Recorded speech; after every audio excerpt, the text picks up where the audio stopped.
Good morning बच्चों। कैसे हैं आप सब? आप सभी बच्चों ने पिछली वर्कशीट के बहुत अच्छे उत्तर लिखकर भेजे और खासकर उस प्रश्न के जिसमें आपसे आपकी मनपसंद ऋतु के बारे में पूछा गया था। और ज्यादातर बच्चों ने अपनी मनपसंद ऋतु वर्षा ऋतु बताई।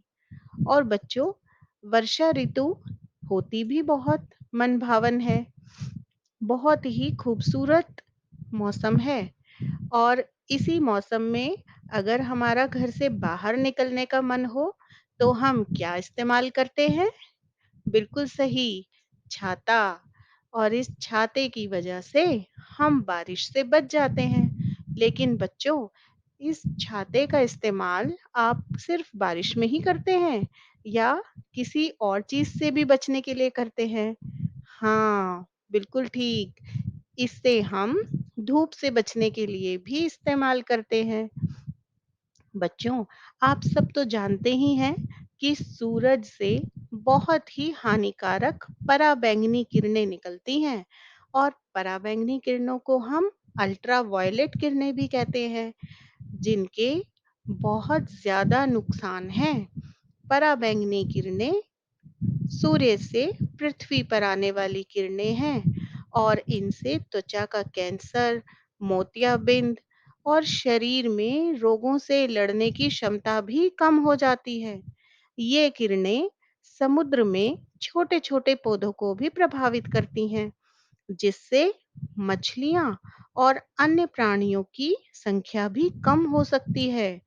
तो पराबैंगनी किरणें पेड़ पौधों की प्रकाश संश्लेषण की क्रिया को भी प्रभावित करती हैं। बच्चों, अब जब इतनी हानिकारक किरणें हैं और वो अगर सीधे धरती तक पहुंच जाएं, तो यहाँ तो जीवन ही समाप्त हो जाएगा।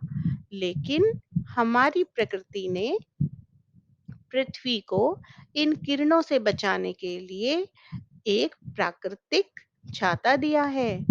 और अब इसका नाम तो आप सब जानते ही हैं। क्या नाम है इसका? बिल्कुल ठीक, इसका नाम है ओजोन परत। और ये एक नीले से रंग की गैस है, जिसका आवरण पृथ्वी को इन पराबैंगनी किरणों के दुष्प्रभाव से बचाता है। लेकिन बच्चों, अगर बात इतनी ही होती तो आगे कोई समस्या ही नहीं थी, क्योंकि जो पराबैंगनी किरणें हैं वो तो ये छाता रोक लेता और पृथ्वी पर कोई समस्या होती ही नहीं। पर हम इंसानों ने ही इस छाते में छेद कर दिए हैं और ये परत अब पतली भी हो चली है। अब सूर्य की किरणें जो हानिकारक हैं, पराबैंगनी किरणें, वो सीधे पृथ्वी तक पहुंच जाएंगी अगर ये छेद इसी तरह बड़ा होता रहा और ये परत पतली होती रही। बच्चों, इस परत को पतला करने का भी कारण हम सब ही हैं, क्योंकि हमारे घरों में इस्तेमाल होने वाले फ्रिज, एसी, इनसे जो हानिकारक सीएफसी यानी क्लोरोफ्लोरोकार्बन निकलते हैं, वही इस गैस को नुकसान पहुंचाते हैं और इस परत को पतला करते हैं। तो अब तो ये समस्या का कारण हो गया, क्योंकि अगर ये पतली हो गई और ये लुप्त हो गई तो क्या होगा? हम सब बीमार हो जाएंगे। और सिर्फ बीमार ही नहीं, यहाँ तो पृथ्वी पर पूरा जीवन ही समाप्त हो जाएगा। इसलिए इस चिंता को मिटाने के लिए संयुक्त राष्ट्र महासभा ने साल 16 सितंबर 1994 को अंतर्राष्ट्रीय ओजोन दिवस मनाने की घोषणा की थी। और इस दिन ओजोन परत के संरक्षण के लिए घोषणा की गई और इस संरक्षण को आगे बढ़ाने के लिए और इसके बारे में जागरूकता फैलाने के लिए विश्व ओजोन दिवस हर वर्ष मनाया जाने लगा और ये 1995 में पहली बार मनाया गया था। तो बच्चों, आज की हमारी जो वर्कशीट है, कार्यपत्रक नंबर 36, उसमें भी आपको विश्व ओज़ोन दिवस के बारे में ही अनुच्छेद लिखने के लिए कहा गया है। तो बच्चों, आइए एक बार अपने कार्यपत्रक को देखते हैं। आज का हमारे कार्यपत्रक का विषय है रचनात्मक लेखन और दिनांक है 25 सितंबर 2020। प्यारे बच्चों, 16 सितंबर को विश्व ओजोन दिवस मनाया जाता है। जिस प्रकार एक छाता हमें धूप या बरसात से बचाता है, उसी प्रकार ये ओजोन गैस हमारी पृथ्वी को ढककर सूर्य की हानिकारक किरणों जैसे अल्ट्रावायलेट किरणों आदि से बचाने में सहायक होती है।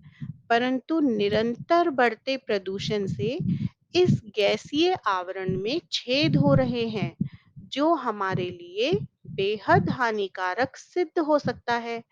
इसके लिए पर्यावरण संरक्षण आवश्यक है, जो हम पेड़ लगाकर, नदियों में कूड़ा न डालकर, कूड़ा न जलाकर आदि कार्यों से कर सकते हैं। तो चलिए कलम उठाइए और विश्व ओजोन दिवस पर एक अनुच्छेद लिखने का प्रयास कीजिए। तो बच्चों, आज का ये कार्यपत्रक तो बहुत सरल है।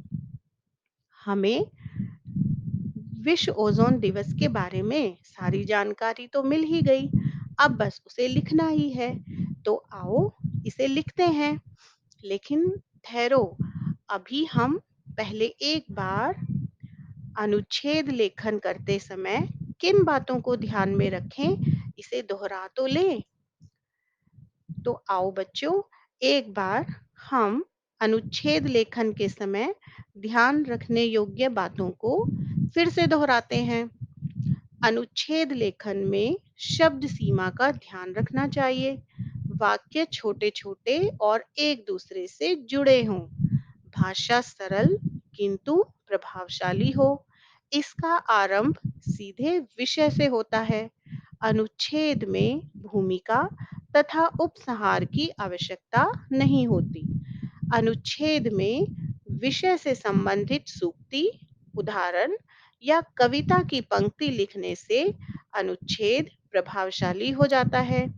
एक ही अनुच्छेद यानी कि पैराग्राफ में विषय का वर्णन किया जाना चाहिए। तो बच्चों, अब हमें अपना विषय भी पता है और अनुच्छेद लेखन कैसे करना है ये भी पता है। तो आओ मिलकर विश्व ओजोन दिवस पर अनुच्छेद लिखना शुरू करते हैं। धन्यवाद।